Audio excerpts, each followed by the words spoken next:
Vyhrali ste nový mobil. Alebo kliknite sem a zistí, kto si pozrel tvoj profil. Znie vám to povedome? Deti sú častým cieľom podvodov.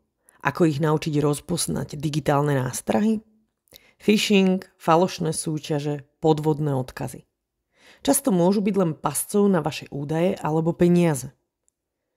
Žiakom pomôžme rozpoznávať varovné signály, napríklad keď niečo znie až príliš výhodne, keď sa od nich žiada rýchla reakcia, alebo keď správa pôsobí silne emocionálne. Ukážme im, ako podvodníci využívajú dôveryhodný vzhľad a manipuláciu na to, aby nás oklamali a ako sa pred tým môžeme chrániť.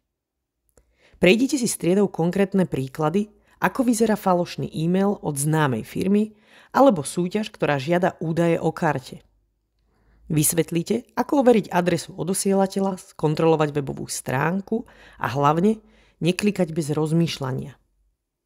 Povzbuďte žiakov, aby sa nebali opýtať, ak si nie sú istí.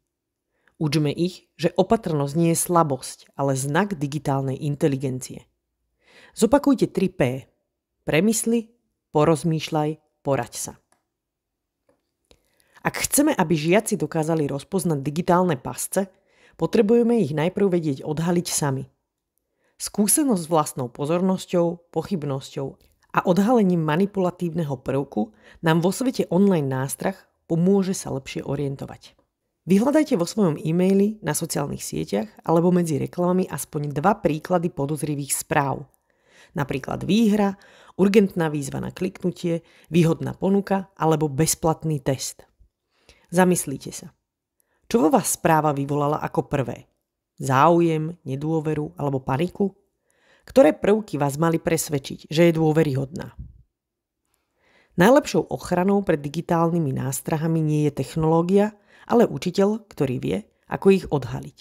A naučí to aj ostatných.